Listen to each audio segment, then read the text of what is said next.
Bueno, aquí invitamos al compañero Fernando Peirone para que cierre este tiempo en el que todos los equipos de todas las especializaciones que surgieron aquí en el marco del Programa Nacional de Formación Permanente en nuestra escuela. Y lo elegimos a Fernando para que venga a compartir su objeto de investigación desde hace mucho tiempo, porque bueno, nos va a acompañar a pensar en ciertos cambios culturales que impactan fuertemente en las condiciones en las que se va gestando una subjetividad generacional, que es que son estos jóvenes con los que trabajamos como docentes en las escuelas, muchos de nosotros y seguro todos los estudiantes de las especializaciones, ¿no?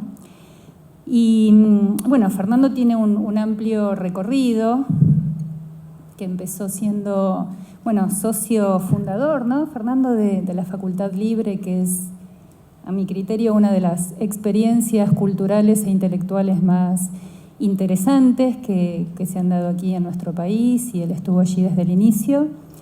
Y su recorrido sigue, fue el director de la Unidad de Arte, Cultura y Pedagogía del Ministerio de Educación hasta el año 2008. En este momento es investigador de la Universidad de San Martín y es el director de un proyecto que es el Programa de Saber Juvenil Aplicado, donde se hace una pregunta muy interesante, ¿no? Que es ¿cómo aprenden los chicos hoy, ¿no? Los jóvenes vistos desde una perspectiva disciplinaria clásica, con mucha frecuencia y en muchas ocasiones aparecen como desprovistos de saberes, ¿no? Este programa tiene una curiosidad afirmativa sobre los modos de aprender de los jóvenes, y probablemente en el futuro podamos tener algún intercambio también con lo que está haciendo este equipo de investigación. Y también es director de una colección de educación y pensamiento de la Universidad de Villa María, y autor de un texto que muchos de nosotros hemos leído y usamos en el armado de nuestras clases, que es Mundo Extenso. Así que, sin más preámbulo, gracias. Bueno, por fin un ámbito para poder criticar a los pibes. Me parece que normalmente los padecemos, pero ahora podemos hacer un poco de catarsis. Resulta curioso cómo se ha retraído la sociedad disciplinaria del campo pedagógico y a cambio les ha dado una serie de adminículos tecnológicos que les permiten una cantidad de opciones de interacción que cada vez los hace sentir más emancipados y más tempranamente emancipados. Ahora parece como que se adolece mucho antes. En lugar de ser adolescentes a la edad que éramos adolescentes nosotros, se es adolescente casi a los 10 años, 11.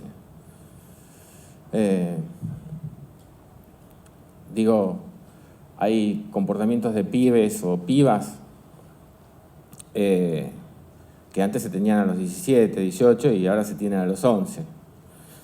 Yo, como parte de un matrimonio progresista que se preside tal, mi mujer tiene sus hijos, yo tengo mis hijos, y entre sus hijos hay una nena adorable que tiene 9 años, que no sale a la calle si no se cambia 3 o 4 veces, y si no le combinan los colores de acuerdo a lo que ella quiere, no a lo que quiere la madre.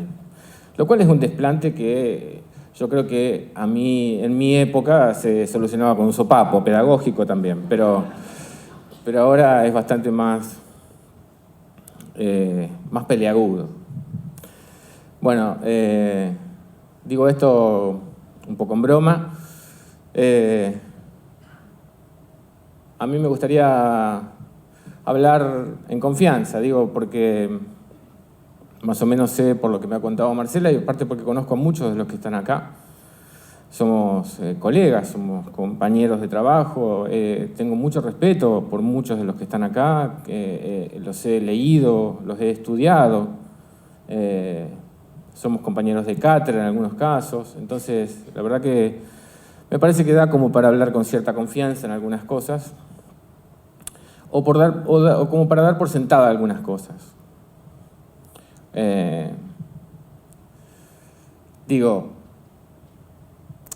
Es como una banalidad decir que estamos en una época de mutación cultural crítica que interpela a gran parte de la constelación institucional. Y es ya también una especie de verdad de perogrullo decir que estamos en la sociedad de la información, que estamos en la sociedad del conocimiento. Pero a la vez, durante bastante tiempo, venimos siendo como comentaristas de lo que se llama la sociedad de la información, la sociedad del conocimiento. Siendo que ya a esta altura es una sociedad bastante afianzada. Con lo cual, en todo caso, lo que nos podemos preguntar es, ¿qué hacemos? ¿Hay agua? Tengo sed.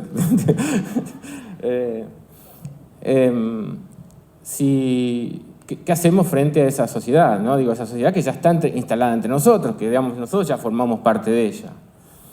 Digo, la diferencia que puede haber entre algunos de ustedes y yo que estoy acá arriba, y por eso me habrán convocado, es porque tengo cierta sistematización un poco más avanzada que a lo mejor lo que pueden tener ustedes, pero el padecimiento de la sociedad que estamos hablando y los cambios y la crisis es la misma.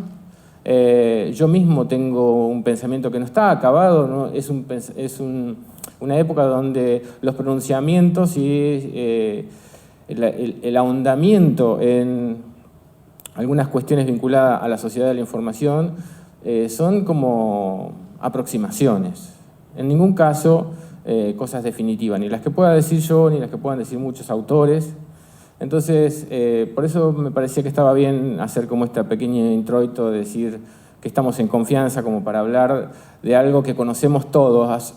Incluso conocemos como cuando usamos el lenguaje, lo conocemos bastante más de lo que podemos explicar, ¿no? El uso del lenguaje, el modo en que nosotros organizamos nuestros discursos, suponen un saber que a veces cuesta explicarlo y decirlo, lo que significa gramaticalmente, morfológicamente, sintácticamente, etc. Pero sin embargo lo conocemos y lo usamos y lo aplicamos. En este caso voy a hablar sobre cosas que más o menos conocemos, pero solamente como para darle una cierta organización y después en todo caso comentar. Y digo, como para dar introducción a esto de lo que estamos hablando, voy a decir algo que sería como la tesis de la charla.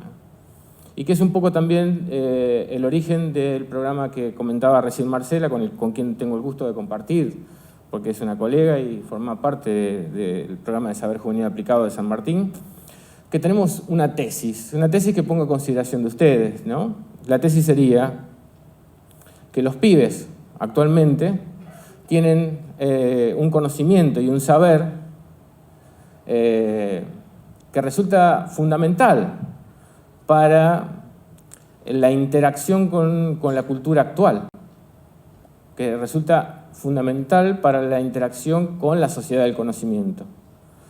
Pero no es un saber que esté ni reflejado en los contenidos, ni reflejado en los modelos institucionales, ni en los modelos pedagógicos, a pesar de la muy buena voluntad, porque creo que el campo pedagógico es uno de los más pregnantes a esto y los que más se ha abierto a poder discutirlo. Tal vez junto con el management, que son los dos campos donde mayor reflejos tuvieron para poder, de algún modo, anticiparse a cuestiones. Pero no es lo mismo tratar de investigarlas, de estudiarlas, que después impacten en el modelo escolar, en la escuela, en las políticas educativas, etc. Por eso, la tesis sería que hay un conocimiento que resulta muy importante y hoy que es este saber juvenil, que a mí me gustaría poner un poco a consideración de ustedes, son avances de investigaciones como para que los vayamos conversando. También creo que puedo partir de esta base por, los primeros dos, Rodrigo. Estos son fragmentos del documento que tienen ustedes, el documento de formación permanente que tienen ustedes. Se da por sentado que hay un mundo caracterizado por el agotamiento de ciertos modos instituidos de concebir la enseñanza y el aprendizaje. Eso forma parte del documento que ustedes tienen, por el cual están de algún modo respaldados en la actividad que van a emprender como tutores. Una respuesta desde la política pública a las necesidades de transformar prácticas que todavía se reproducen en el sistema educativo y que han perdido articulación con el sistema cultural en el que las escuelas están insertas. Más o menos lo que venimos diciendo, pero lo que quiero decir es que es una base sobre la que ya podemos conversar. Digo, ustedes manejan esto. Las otras dos, Rodri. Los educadores actuales debemos dotar de nuevos sentidos a la práctica docente, tomando lo mejor de nuestro legado y abandonando los hábitos anquilosados que desvitalizan la experiencia escolar. Una formación concebida como práctica colectiva y colaborativa frente a la velocidad de cambios que producen desencuentros generacionales en las instituciones educativas. Esto es un poco la columna vertebral del documento que ustedes tienen. Queda por sentado de que hay un desencuentro entre la institución y la escuela, y hay un desencuentro entre la escuela y los modos en que se produce el cambio cultural. A ver, la próxima. Entonces, vivimos tiempos de cambios. El plan A está fallando. Vamos por un plan B.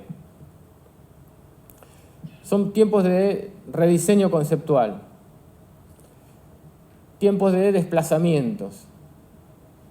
Vamos, de lo real a lo virtual, de lo sólido a lo líquido, de lo seguro a lo ambiguo, de lo estable a lo relativo, de lo profundo a lo extenso, de lo nacional a lo global. Esta columna de la izquierda, esta viborita, era como los puntos de referencia que nosotros teníamos para situarnos y organizar nuestros vínculos con el mundo hasta no hace mucho tiempo. Pero apareció esta otra, que sin haberla desplazado completamente, ha dejado como en cierta deriva la capacidad de vincularse con el mundo. Es un poco errática también, porque no podemos dejar de tener en cuenta los desplazamientos de lo real a lo virtual hacia el famoso mundo líquido de Bauman, ¿no? Que debe estar chorreando por todos lados porque saca libros de líquido.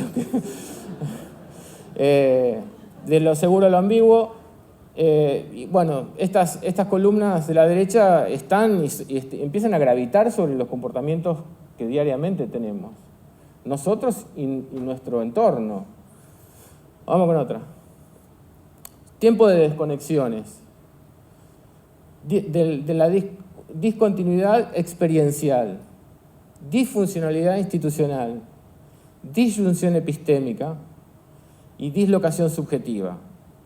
Estas columnas están mostrando como cierta falla, cierta manera de no funcionalidad en cosas que también eran bastante sólidas y eran bastante homogéneas.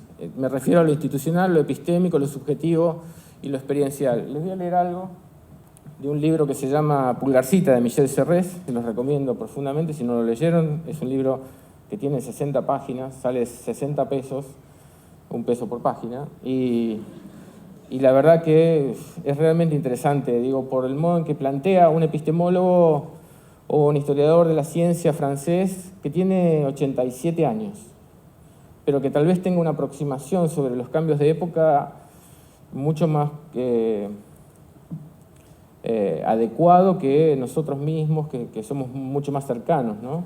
A Pulgarcita, que Pulgarcita es su nieta, que con los 2 pulgares manda mensajes de texto a una velocidad casi... Bueno, para dar solo un ejemplo, ¿no? Cuando digo de disyunción epistémica, los niños actuales de la época virtual han modificado sus hábitos y sus conductas. Las ciencias cognitivas muestran que el uso de la red, la lectura o la escritura de mensajes con los pulgares, la consulta en Wikipedia o Facebook, no estimulan las mismas neuronas ni las mismas zonas corticales que el uso del libro, de la tiza o del cuaderno. Sin que nos diéramos cuenta, nació un nuevo humano. Durante un intervalo breve, el que se nos separa de los años 60. Está hablando de que hay un proceso cognitivo diferente que se vive y tiene mucho que ver con el modo en que los pibes se relacionan con las nuevas tecnologías. También nos afectan a nosotros, ¿eh?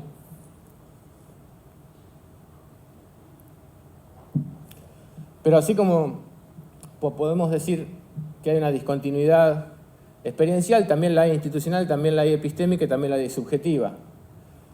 Lo mismo con la disfuncionalidad, lo mismo con la disyunción y lo mismo con la dislocación. Sobre cada uno de estos puntos hay como una dislocación experiencial, que es la que vive una generación y otra, y una institución respecto de una realidad que le está corriendo detrás pero no la puede alcanzar. Entonces, el panorama sería este. Es un poco, digamos, este sería nuestro quilombo, sobre el que trabajamos cotidianamente, digamos, ¿no? Vamos con otra.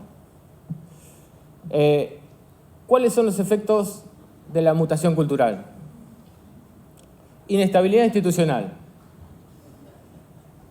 resignificación de la esfera pública, crisis de la idea de sujeto, del sujeto moderno, y reformulación de las prácticas políticas, que está muy vinculado con el modo en que se ha resignificado también la esfera pública.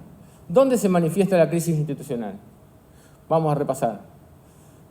Del Estado con el ciudadano, de la escuela con el alumno, la relación entre la empresa y el management, entre los partidos políticos y los militantes, entre la universidad y los estudiantes, entre los sindicatos y los delegados gremiales, entre los medios de comunicación y la audiencia, entre la cultura y el espectador, y entre la familia y los roles dentro de la familia. Todo esto está con ruidos. Era mucho más armónico, mucho más llevadero, pero está con mucho ruido. Esto es parte de la mutación que estamos atravesando. ¿Cuáles son las instituciones emblemáticas de esta crisis? Por un lado, la familia, y por el otro, la escuela secundaria. Pasa alguna más. Ahí faltan, no sé por qué, tendría que haber imágenes, pero está relacionado, o está íntimamente relacionado con los jóvenes actuales. Los jóvenes actuales han dado un salto experiencial en sus modos de relacionarse con el mundo, en el modo en que habitan el mundo. Es tan diferente al modo en que lo habitamos nosotros, que ahí es donde radica tal vez uno de los mayores problemas de la actualidad, porque hay como un salto que tiene que ver con todo esto que decíamos, y que evidentemente en el modo también errático en que los cientistas sociales se quieren aproximar a esta generación, habla a las claras de las dificultades que tienen para ponerse de acuerdo de qué están hablando, ¿no? Porque lo llaman generación multitasking, generación Y, generación app por las aplicaciones, la E-Generation, los bárbaros, generación Einstein, generación multimedia, nativos digitales, generación de la tecnosociabilidad y generación post-alfa. Sobre cada uno de estos términos hay un autor que habla y un libro y varios libros. Entonces, digo, casi todo el plexo institucional podría decirse que tiene maneras de evitar un roce con esta gente que nosotros queremos tanto. Pero si hay dos instituciones que no pueden evitar eludir el roce y el vínculo con esta gente, es la familia y la escuela secundaria. La escuela secundaria porque es el rango etario donde mayor desencuentro hay entre la experiencia de los pibes y la matriz institucional. Pero también se podría trasladar a cualquiera de las demás instituciones. Digo, los partidos políticos, los sindicatos.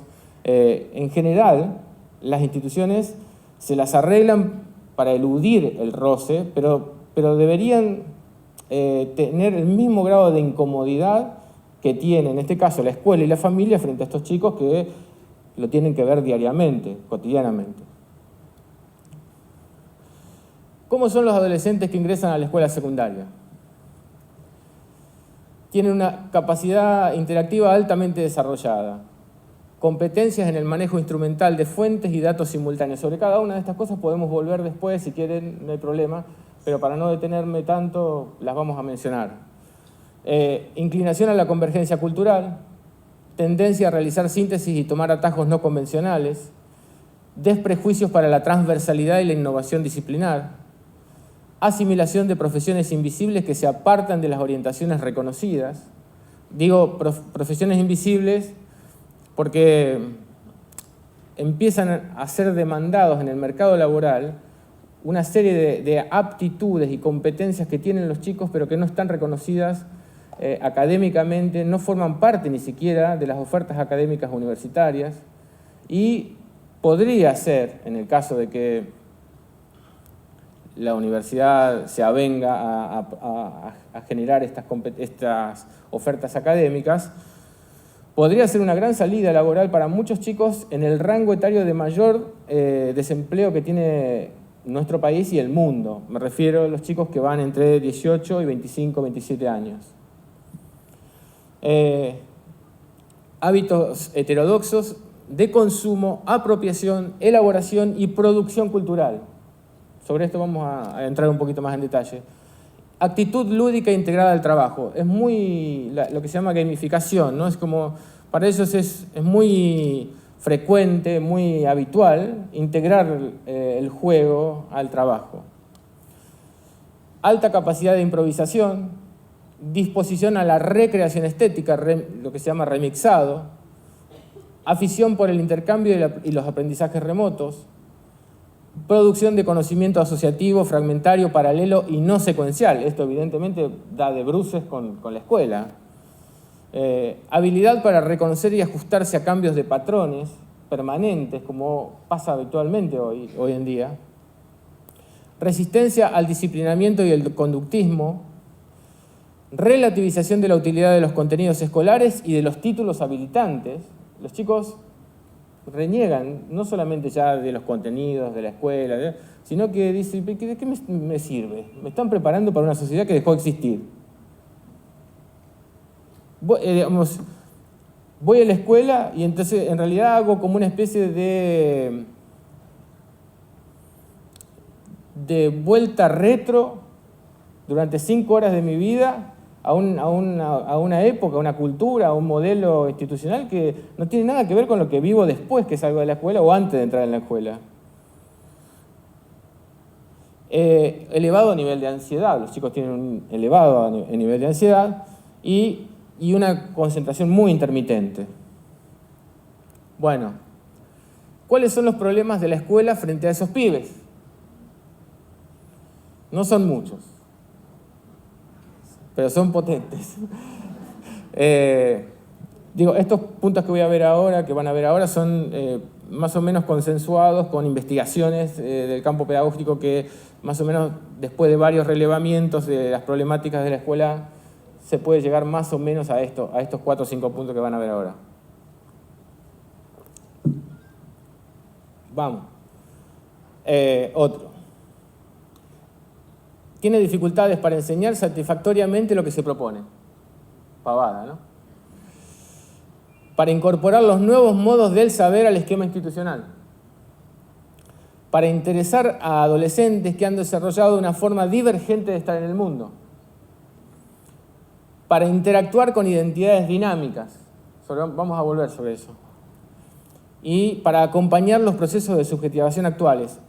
Estos 2 últimos puntos son como muy fuertes porque identidades dinámicas es algo para lo cual no estamos preparados. Y procesos de subjetivación actuales vamos a ver también cosas que son muy nuevas en el modo en que los pibes construyen su subjetividad. ¿Cuáles son los problemas de los pibes frente a la escuela? Se perciben a sí mismos de un modo diferente al que se los considera, los considera la institución. Vean esto. Les voy a decir, esta chica que van a ver ahora es una booktuber. Una booktuber. Booktuber es una chica, hay muchos pibes, tienen 3.000, 5.000, 10.000 seguidores.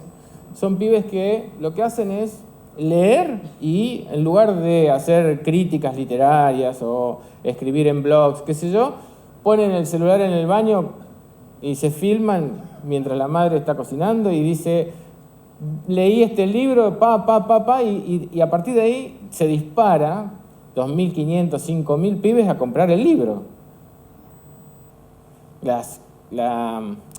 Cuando digo que los pibes se perciben a sí mismos de un modo diferente al que los considera la institución, es que ellos se ven a sí mismos con una potencia y con una capacidad para resolver problemas, para proponer cosas, que no tiene un vínculo aceitado con la matriz institucional de la escuela, ¿no? Digo, los chicos, imagínense una nena como esta, que ahora van a ver, dura 1 minuto y medio. En 1 minuto y medio ella cuenta las lecturas que tuvo en las últimas vacaciones de invierno del año pasado. Esto fue julio del año pasado. Se leyó, ahora van a ver, lo que es, por ahí tiene una dicción un poco rápida. Esta piba no es una piba que seguramente tiene problemas en la escuela, pero digo, sirve como un ejemplo de por dónde andan la experiencia de estos chicos, ¿no? A ver ahora. Hola, ¿cómo andan a todos? Espero que estén pasando unas felices vacaciones de invierno, vacaciones de verano, en donde quiera que estén. Esta vez les traigo un conteo, un resumen de las lecturas del mes pasado, ya que estamos a principios de agosto, y les voy a contar un poco las lecturas que he leído en el mes pasado. No he leído demasiado, sinceramente, como el mes de junio. He leído básicamente 5 libros que son ni gordos ni son medianos, para así decirlo. Pero bueno, son lecturas buenas que he tenido, no han sido lecturas malas. Ahora les voy a mostrar cuál. La primera lectura del mes de julio es Vortex de S.J. Kincaid, de la editorial Berra Editoras, que me leyó la editorial. Es la segunda parte de la trilogía Insignia. No les voy a hacer un resumen más o menos de qué trata este libro, porque les cuento. Como es la segunda parte de una trilogía, no les voy a tirar spoilers del primer libro, entonces les voy a contar solamente un resumen más o menos de si me gustó o no. La verdad que me gustó, pero no me gustó tanto como el primero. El primero tiene más acción, tiene más avance, pero esta sinceramente fue como un intermedio, creo que entre el primero y el tercer libro, pero está bueno, está bueno. Tiene comedia, tiene buenos personajes. A veces no me llegó a agradar mucho el personaje de Tom, en algunas ocasiones, porque su orgullo era bastante grande. Este libro no me llegó a agradar con el primero, que le puse 4 estrellas, sino en esta ocasión le puse 3,5 estrellas. Pero sinceramente, estamos hablando de una trilogía, y si me gustó y quiero leer la tercera parte, sí, quiero leer la tercera parte porque te deja con un final abierto tremendo. Y la verdad que, aunque sea, es un libro entretenido, pero vamos a ver qué tal está el tercero. Bueno, esta chica se leyó 5 libros en las vacaciones de invierno, de ese tamaño, que son 600 páginas, y que lo comenta para sus seguidores en su canal de YouTube. Con muchísimo reflejo, los editoriales les regalan libros a los booktubers, le dicen comentalo, los consultan previamente a sacar una trilogía, le dicen, mira, va a salir una trilogía sobre tal cosa, ¿qué les parece? Imagínense cómo se ven a sí mismos en relación a ese mundo, que hay evidentemente lugares en donde hay una tensión sobre ellos, no solamente en un público, sino en un mundo que de algún modo repara en sus capacidades, en sus posibilidades, etcétera, ¿no? En sus capacidades de comunicación sobre todo. Entonces digo, ese es el pibe que nosotros tenemos en la escuela. Por supuesto es un pibe porteño, de clase media, todo lo que quieran, pero estamos hablando de capacidades que no solamente, después vamos a ver, no solamente esto es una capacidad de chicos que tiene Buenos Aires, capital. experimentan una temporalidad y una espacialidad fragmentarias y recombinantes sin correlato con la lógica y los ambientes escolares.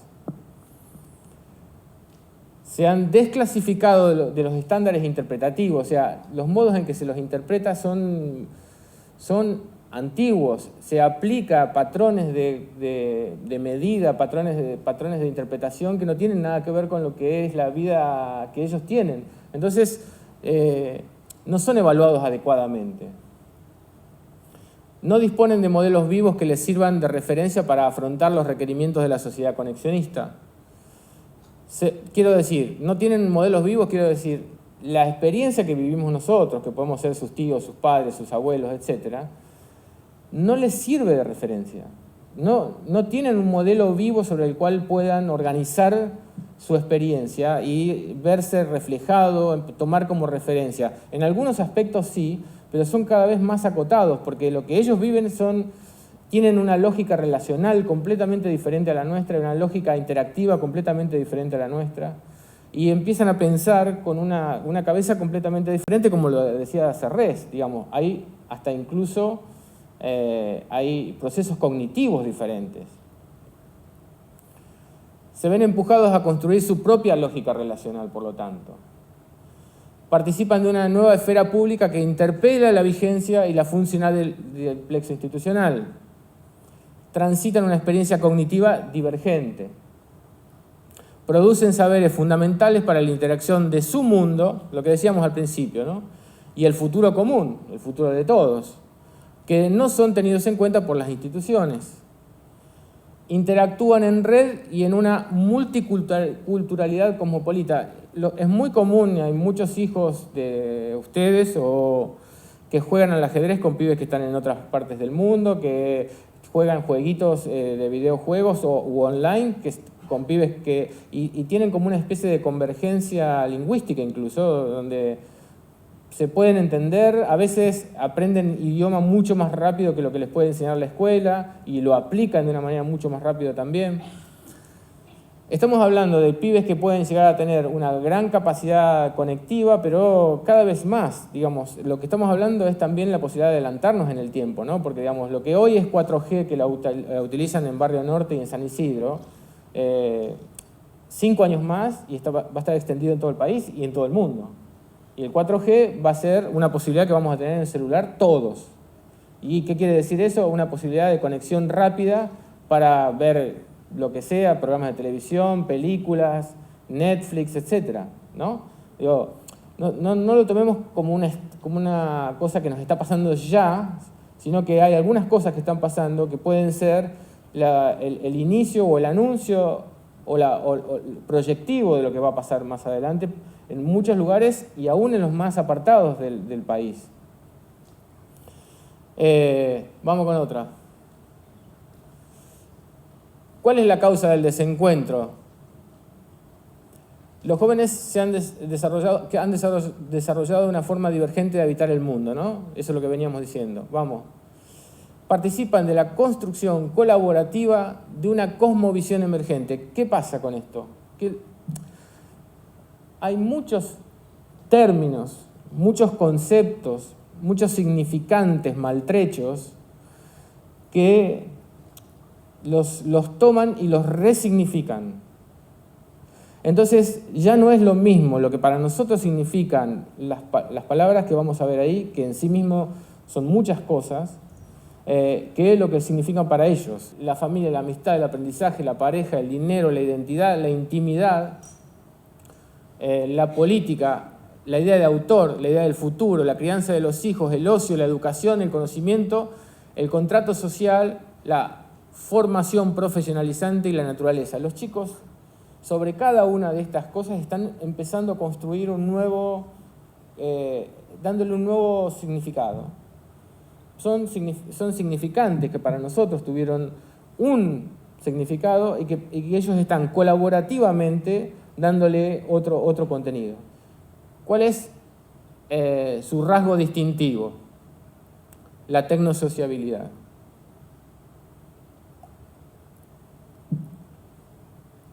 ¿Cuáles son los efectos de la tecnosociabilidad en la escuela? Acá hay capacidad de agenciamiento y aprendizaje colaborativo. Esto produce una tensión con la lógica disciplinaria y los residuos conductistas de la escuela, ¿no? Pero ¿por qué digo capacidad de agenciamiento? Según el último informe de PNUD sobre desarrollo humano para Mercosur, los jóvenes de la región sudamericana presentan una alta capacidad para actuar y provocar cambios en función de valores, aspiraciones y objetivos propios, siendo las mujeres las que más han desarrollado esa potencia social. Esto es fuente PNUD, el informe sobre desarrollo humano para Mercosur. Muy amplio lo que abarcan, no es sectores sociales particulares. Esto es el emergente de una investigación muy amplia. Esta capacidad de agencia presenta una importante vinculación con las tecnologías interactivas. Tiene una dimensión subjetiva y una dimensión objetiva. La dimensión subjetiva refiere a las creencias, los hábitos, las habilidades cognitivas y las destrezas sociales para plantearse y alcanzar metas personales mediante el propio esfuerzo. La dimensión objetiva se relaciona con los comportamientos orientados al bien público y revela una alta capacidad para reaccionar ante la percepción de injusticias. Piensen en los estudiantes chilenos, los estudiantes paraguayos, y donde perciben desajustes entre sus aspiraciones y sus objetivos. Es bueno aclarar también, que eso también lo dice el informe, que se observan tendencias hacia la inacción también, hacia la contracción o incluso hacia la antiagencia. Es decir, no hablamos de un fenómeno homogéneo todavía, pero hablamos de tendencias o rasgos mayoritarios. Vamos con el otro. Presencialidad paralela por la anexión de una espacialidad alternativa. Tensión con el espacio del aula y el papel del docente. Les voy a contar un caso. Hace poquito tuve que ir a Lima a presentar algo del programa de Saber Juvenil Aplicado, que es más o menos parecido a esto, y era un auditorio más o menos como este, pero eran todos alumnos de la universidad, una universidad pública. A mí nunca me había pasado, pero porque daba en el sentido de que no había un docente que los conociera, era un docente nuevo, que en este caso era yo, pero todos tenían sus celulares. Y hicieron un hashtag que se llamaba, ponele Fernando, si no me acuerdo cómo se llamaba, y empezaron a opinar y decir cosas en Twitter, entre ellos, sobre lo que yo iba diciendo, y era como una especie de clase paralela que iba ocurriendo en el mismo momento. Yo tenía mi Twitter y puse el hashtag y veía que el hashtag era como un aluvión zoológico, porque era tiraba todo el tiempo cosas. Yo no lo podía leer porque estaba hablando, pero era que tenía una vitalidad absolutamente desconcertante, porque era sobre lo que yo estaba hablando, estaba ocurriendo una serie de comentarios que, digo, esa especie de no presencialidad, pero a su vez presencial, es como una cosa muy difícil de asimilar, muy difícil de asimilar. ¿Cómo se sobrelleva eso? Nosotros que estamos acostumbrados a dar clase y que pedir silencio, etc. Porque eso ni siquiera hablan.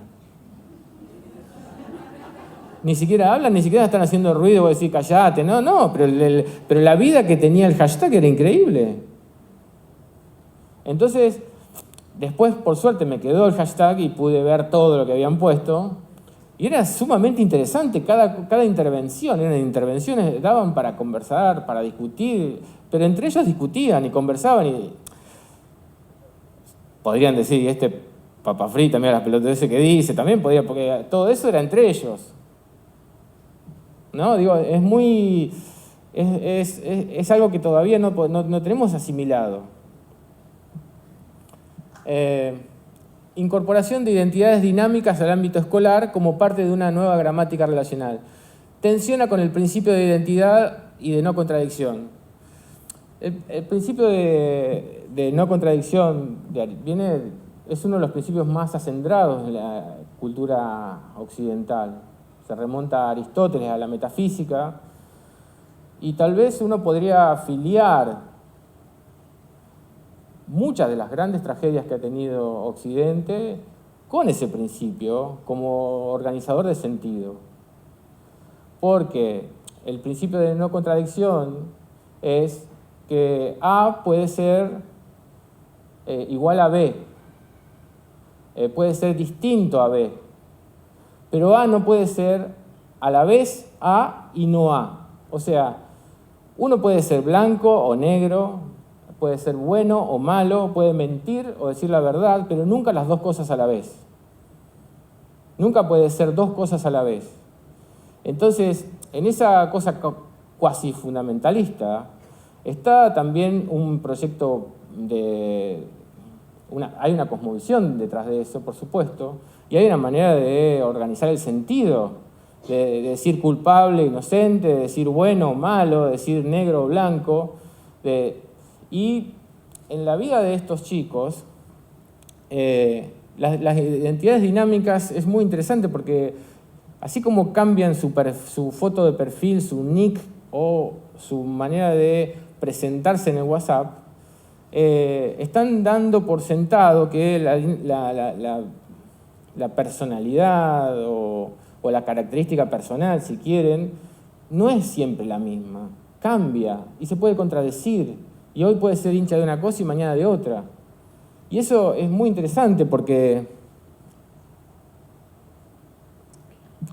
no casualmente coincide con el momento en que, con la etapa de la historia nuestra donde mayor posibilidades tenemos de entender que una persona que nació con un sexo se viva o se experimente con otro sexo y que esté hasta incluso reconocido por los estados nacionales que dan cada vez más lugar a la diversidad sexual, por ejemplo. Digo, este principio tan acendrado en la cultura occidental, no podemos decir que lo hemos sacado a patadas, pero evidentemente empieza a tener como cierto resquebrajamiento. Hay ciertas hendiduras en esa lógica del sentido, que empieza a tener otra posibilidad y tiene otra manera de entenderse las cosas, ¿no? Digo, muchos a lo largo de toda la historia han peleado filosóficamente con este principio, pero nunca como hoy, se podría decir, ha ganado tanto la calle una mirada opuesta o divergente sobre ese principio. ¿Se entiende? Asimilación de la extimidad y el brandeo como parte de los nuevos procesos de subjetivación. Tensión con la idea de intimidad y privacidad. ¿Qué quiero decir? Extimidad está tomado de un libro de Paula Sibilia. Ella toma ese término de Lacan. Lacan utiliza la palabra extimidad para explicar aquello que, siendo muy propio, nos resulta extraño. Pero Paula le da una vuelta y lo aplica con una acepción diferente y lo pone como lo opuesto a la intimidad. La intimidad por un lado y la extimidad por el otro. Y esa doble faceta subjetiva puesta en las relaciones sociales. Y el brand bien es marca. Y el brandeo es algo que los pibes, yo lo escuché por primera vez también en Lima, es un atrasado, supongo, porque para ellos era como una cosa muy común. El brandeo es el modo en que cada uno se presenta y elige ser presentado o ser considerado por el otro. Y el modo en que de algún modo labura esa marca personal para, digamos, generar expectativas, interés, seducir, para lo que sea. Digo, hay una manera que era bastante analógica, que era la de seducir como seducíamos en otros momentos, y esta que tiene una cantidad de recursos que son notables, ¿no? A ver, vocación por misiones complejas del tipo que plantean los videojuegos. Los chicos tienen como una vocación por cuestiones que tienen que ver con esa manera de entender, pero a su vez tensiona con los tiempos escolares, por supuesto, y con la posibilidad de generar un interés acorde a esa vocación. Porque otra vez estamos todos estos son ejemplos de cómo tensiona esta subjetividad nueva, estos modos de habitar el mundo con la escuela. Ya fue una desgravedad existencial, tensión con el sujeto moderno, con la idea de compromiso y la lógica de los campos. Ya fue. Para los pibes no vale la pena invertir energías en algo que no es viable. Como tampoco tiene sentido disputar algo que no es una moneda de cambio válido en su realidad cotidiana. Cuando algo demuestra cierto agotamiento o se vuelve disfuncional, dicen, ya fue, y comienzan a evaluar la posibilidad de cambiarlo. Esto produce evaluaciones proseguidas de un decisionismo a veces temerario. Por lo tanto, los resultados no siempre son los mejores, pero sus yerros no son vividos como frustración, porque no lo hacen como un tránsito hacia lo ideal. Sus cambios son pragmáticos, motivados por la necesidad de resolver inconvenientes y de producir significados nuevos. Nosotros teníamos otra manera de discutir las cosas y de persistir en aquello que necesitábamos sostener. Ellos, cuando ven que algo no es viable, tienen un sentido de la frustración completamente diferente al nuestro. Ellos están acostumbrados, se criaron con videojuegos que se agotan las vidas, se gastan las vidas y después del game over empieza de nuevo. No es que se terminó. Y siempre hay una posibilidad más. Se van acumulando puntos, se queda uno barranqueando, pero también para llegar a determinados rankings se van equivocando y tienen un vínculo con la posibilidad de errar y de equivocarse completamente diferente al nuestro. La lógica de los campos se los leo después porque es como más largo, pero es básicamente una diferencia con lo que Bourdieu hablaba sobre la lógica de los campos, que es todo campo tiene su autoridad, su persona, digamos, o su poder, que lo retiene, lo conserva, y de algún modo también se anticipa a posibles subversiones del campo o de su poder. Pero para eso hay un acuerdo, una posibilidad de pensar, un acuerdo tácito entre el dueño del poder y el que lo disputa o el que de algún modo lo subvierte, aún siendo su oponente completamente. ¿Y cuál es ese acuerdo? Es la de darle valor a lo que está en juego y en disputa. En este caso, los chicos, cuando hay algo que, digamos, lo que estamos viendo en las investigaciones que hacemos, es cómo los chicos se desafectan de los campos. No les interesa disputar algo sobre los que no ven un valor, un rédito, ni material, ni espiritual, porque tiene que ver muy poco con lo que ellos viven, necesitan y quieren.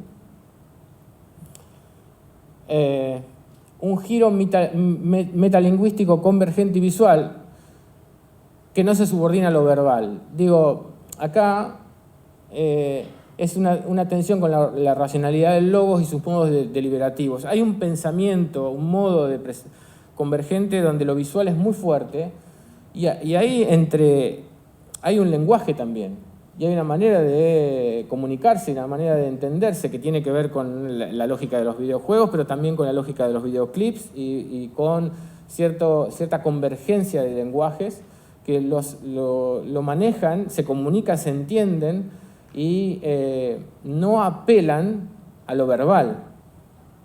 Entonces, ahí también tenemos otra más de las tensiones que estamos hablando. Adopción del pensamiento computacional. Les voy a leer. El pensamiento computacional es un término que lo creó Stephen Wynn, que es de la corporación Microsoft Research, y lo utiliza para decir, se entiende como pensamiento computacional a una serie de habilidades transversales a todas las disciplinas propias de un mundo complejo que permite construir saberes dinámicos. Incluye tareas como el reconocimiento de patrones, el análisis de problemas, la organización y representación de datos, mecanismos para automatizar soluciones, el uso de abstracciones y modelos flexibles. Eso es lo que llaman el pensamiento computacional, que es una gimnasia que no todo el mundo tiene, evidentemente, pero que también está empezando a generar valores y competencias profesionales que no están ni en las ofertas académicas ni en el modo en que todavía empiezan a ser incorporados los contenidos a la escuela. ¿Cuánto tiempo tenemos? ¿Cómo estamos? ¿10, 15 más? Bueno, vamos. ¿Y qué hace la escuela con esta forma divergente de habitar el mundo? Esto pasémoslo. Pasa. Cultura postfigurativa, los mayores enseñan a los más jóvenes y a sus pares. La cultura configurativa, todos los niños como los adultos aprenden de sus pares. La cultura prefigurativa, esto lo pensó Margaret Mead en 1969, después del Mayo francés. Pero ella dice, va a llegar un momento en donde los adultos también van a tener que aprender de los niños. Eso se llama pensamiento prefigurativo. ¿Cómo quién? Entonces, ahora vamos a ver algunas imágenes de quiénes son el pensamiento prefigurativo. Volvé para atrás. Esta es una clase de gente, un tipo de gente, un tipo de relaciones sociales, pero también están estas. Y esto es una escena de la cultura prefigurativa. Un pibe enseñándole a su docente. O esta otra, que un niño de la Puna Jujeña enseñándole a su mamá. Digo, esto porque, esto de la Puna Jujeña porque es un tema, ¿no? Digo, la presencia de Conectar Igualdad, por ejemplo, en la Puna Jujeña o en las islas del Paraná, ha puesto a interpelar o ha interpelado culturas que durante mucho tiempo habían estado blindadas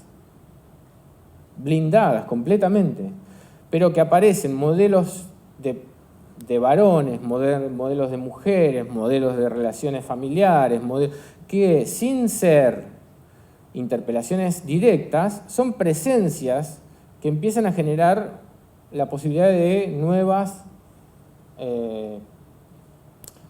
modelos, ¿no? Y entonces, bueno, pasemos esto, porque acá lo que decíamos es que los pibes cuando les preguntan nosotros les preguntamos a los pibes, ¿cómo se hace para hacer un perfil de Facebook? O ¿me enseñás cómo puedo pagar por PayPal una cosa que compré en Mercado Libre? ¿O me enseñás cómo puedo enganchar la computadora con el televisor plasma para ver Netflix, etcétera? La reacción que nosotros veíamos y que comentábamos mucho es que se enojan los pibes. se enojan, no les gustan que les pregunten.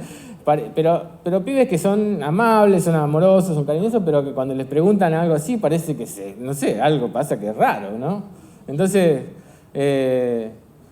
lo que empezábamos a ver que era lo que pasaba, esa impotencia. Yo con Gustavo y Marcelo lo hemos conversado mucho y digamos lo que encontrábamos es que hay algo que no pueden verbalizar porque lo que ellos tienen incorporado es una lógica, no es un procedimiento, es un saber, un modo de relacionarse con una tecnología y con las posibilidades y las potencialidades de esa tecnología que son muy difíciles de transmitir. Entonces te dicen, bueno, salí, lo hago yo. ¿No? Bueno, vamos. Entonces, esto produce dos cambios, vamos. Un cambio de mano en el dominio de los iconos culturales, pasa. Y un cambio de discontinuidad, y una discontinuidad del paradigma pedagógico. Lo primero es, en un momento el auto fue el icono que, digamos, de algún modo era patrimonio del adulto, autoridad, potestad, etc.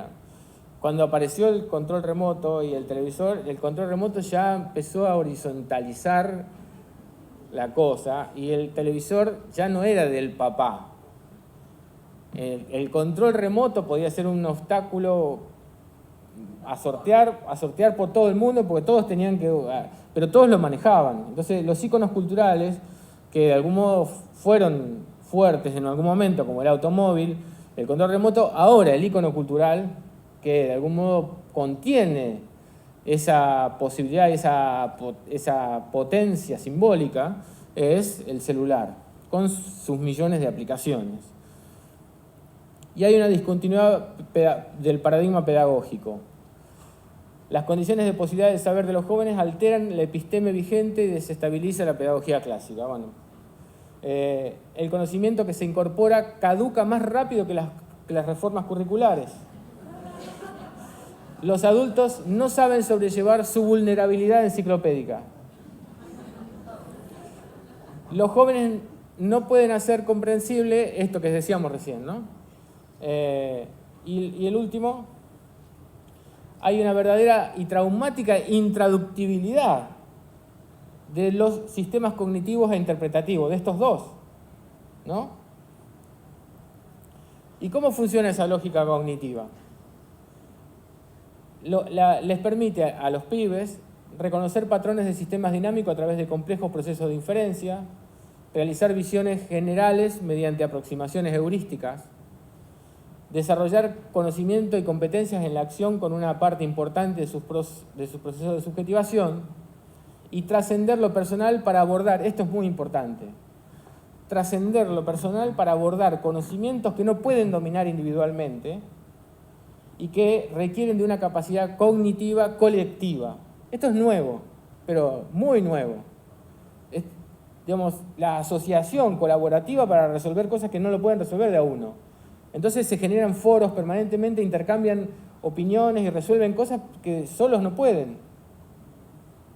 Hay muchísimos ejemplos de esto que los daremos en otro. Un ejemplo, bueno, a ver, el multitasking, ¿no? Ese chico está tocando la guitarra, mandando un celular, jugando con el jueguito, jugando en la compu, todo eso a la vez, ¿no? A ver,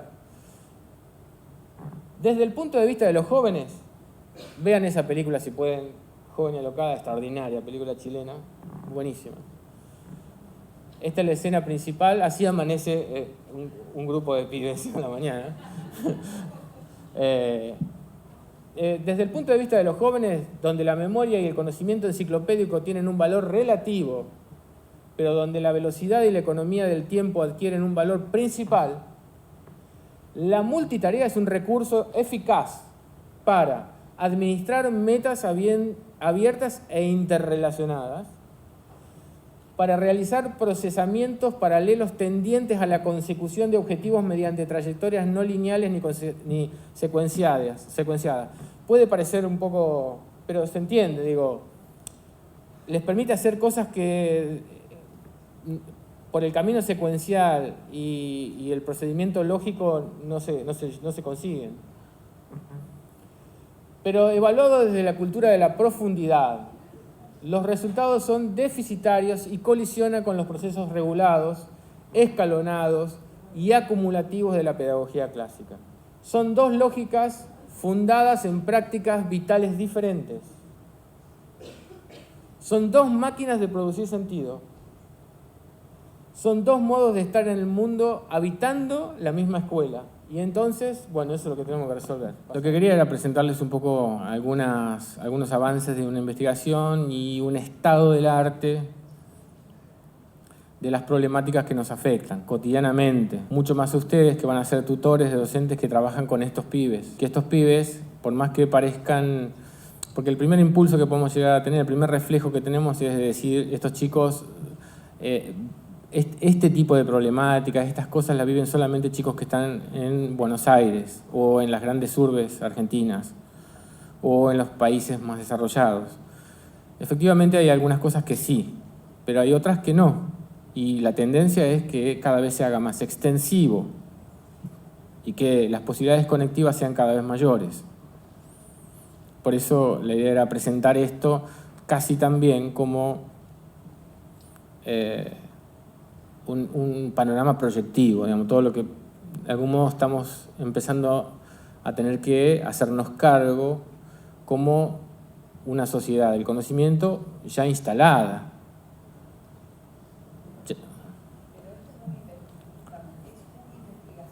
Sí.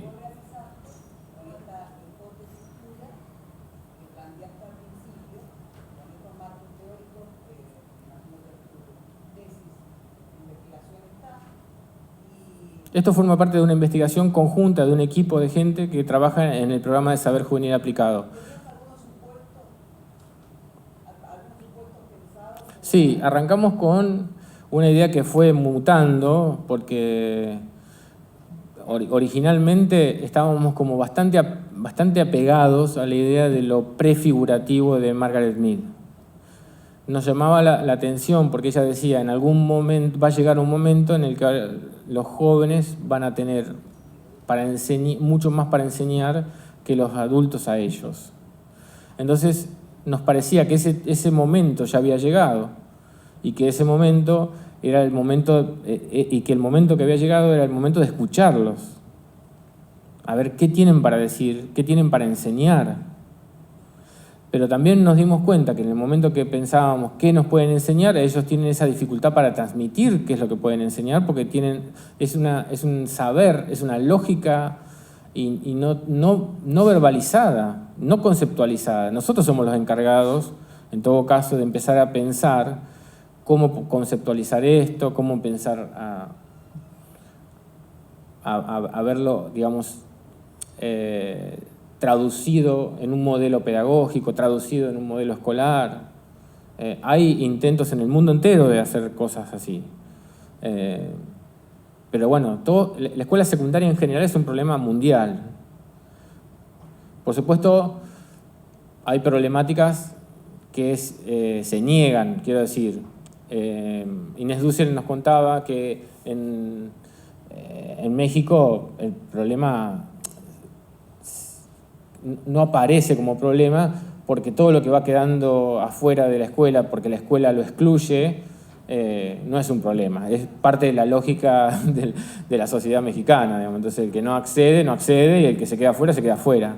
Pero, claro, pero nosotros que tenemos una escuela secundaria obligatoria, el problema es un problema, porque tenemos que empezar a contemplar muchas cosas de esto que estamos hablando.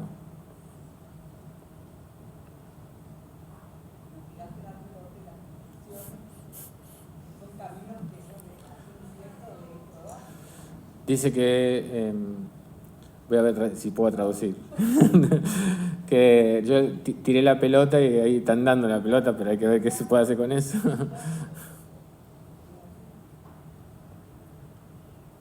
concepto de profesiones invisibles, ¿cuáles serían? Sí, está bien. Está buena la palabra, la pregunta. Un ejemplo, el curador de contenidos. El curador de contenidos es alguien que tiene, justamente por este manejo, tiene la posibilidad de enfocarse en función de un objetivo o de puede ser un objetivo personal, un objetivo institucional, un objetivo de una marca, es capaz de buscar, organizar, seleccionar, discriminar y orientar contenidos en función de fines determinados. Esa profesión es una profesión muy demandada en el mercado, muy bien paga, pero muy difícil de conseguir porque no está como sistematizada, es un saber que se aprende en la práctica, básicamente en comunidades de prácticas. Son comunidades de prácticas que adquieren esa competencia y que después pueden aplicarlas con determinados objetivos. Por ejemplo, el Community Manager también es bastante parecido, pero más organizado en relación al marketing. Sí. ¿Cómo se cruza esta nueva subjetividad con las relaciones de mercado? Y es un problema que no está del todo resuelto, porque hay quienes dicen, yo creo que simplificando, que esto forma parte de la lógica del mercado también, y que están absorbidos por el mercado. Y hay quienes dicen que, de algún modo, están burlando, como nadie antes logró burlar al mercado. Voy a ponerles un ejemplo. ¿Conocen la aplicación Spotify? Spotify es una aplicación de celulares, para los que no la conocen, que está en el celular y que vos pones música, la que vos quieras. Pones una banda y te va asociando bandas más o menos parecidas y te va generando como un playlist de música para que vos escuches. O podés escuchar solamente una banda o un solo intérprete. Bueno, hay una banda norteamericana que se llama Wolfpack, que hizo lo siguiente. Sacó un disco que se llama Sleepy Fight. Sleepy Fight es lo que ellos llaman, con una cosa que para mí tiene un trasfondo interesantísimo para pensar, que es música para dormir. Pero es un disco que ellos sacaron a la venta, que tiene un valor simbólico, pero que figura como dentro de las ofertas que tiene Spotify para escuchar. Pero ¿cuál es la característica de este disco? No hay nada, es silencio. Entonces, no, pero esto lo gracioso es esto que voy a contar ahora.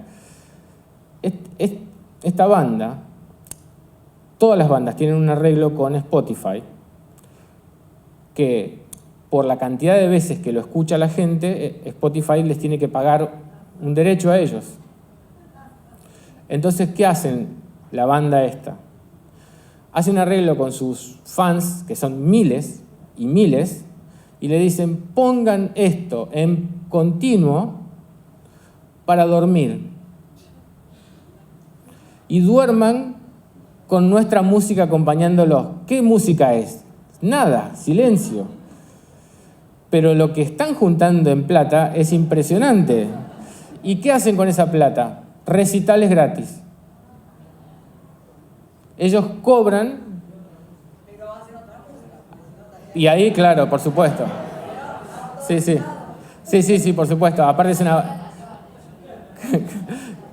Claro, es una banda hiper copada, buenísima. Wolfpack se llama, búsquenla, porque son muy, muy locos, muy, muy copados. Y, por ejemplo, el cantante tenía problemas de fonoaudiología, y a su fonoaudiólogo, cuando él tenía 12 años, fue y le dijo: yo quiero que vos, cuando yo tenga mi banda, cantes para mí. 12 años tenía. Y creó la banda, esta banda, y lo llamó. Y el fonoaudiólogo tiene una voz impresionante, canta como porque es casi todo instrumental lo de ellos. Pero lo llamaron al fonoaudiólogo, canta, es impresionante lo que canta. Y digamos, lo integró a su banda como parte de su banda. Y esta banda cobra un montón de plata con el acuerdo de sus fans. Y esto ahí también hay una composición colaborativa. Cobran un montón de plata, ellos lo hacen público en su web, la plata que se cobró, y con esa plata hacen recitales gratuitos para sus fans. Y lo único que le cuesta a los fans es poner 8 horas mientras duermen ese silencio musical. Sí. Con respecto al fenómeno Booktuber que mencionabas, Booktuber, sí. un poco en la lógica de la pregunta que te hacían de la lógica del mercado, de la relación Sí, entre sí. la tecnología y la lógica del mercado. Sí. ¿Qué pasa con esta situación y la relación entre ciertos discursos tradicionales potentes? Porque los destruyen totalmente, porque por ejemplo, uno dice, bueno, uno ve a esa chica que está diciendo que leyó 5 libros en el verano, y entonces yo me pregunto, ¿no es lo que queríamos? Que los jóvenes, que nuestros hijos, que nuestros alumnos leyeran muchos libros, incluso en sus tiempos libres. ¿No era eso lo que queríamos? Resulta claro cuando vemos que lo hacen, más allá de la discusión sobre qué leyeron o qué compraron, ahí hay otra discusión. Pero digamos, ¿no era eso? ¿Realmente no se produce como resultado algo que también la tradición y la vieja cultura anhelaba? En este caso puede ser, pero también hay otros que son menos empáticos con las aspiraciones que tenía la cultura clásica. Digo, hay chicos que son chicos que juegan videojuegos durante la noche y al otro día se levantan hechos percha, no van a la escuela, duermen, no pueden hacer 2 cosas seguidas porque están de re fisura los pibes, después de estar toda la noche jugando, pero se convierten, como en el caso con Gustavo conocemos a el hijo de un secretario general del gremio docente de Altagracia, Córdoba, que se convirtió en un extraordinario y muy cotizado tester de video, y que cobra mucha más plata que el padre,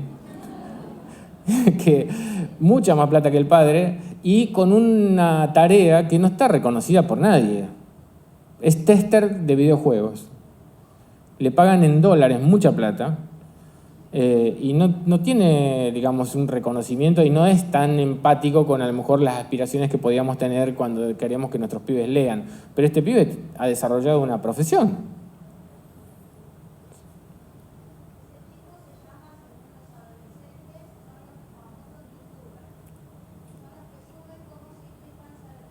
Ah.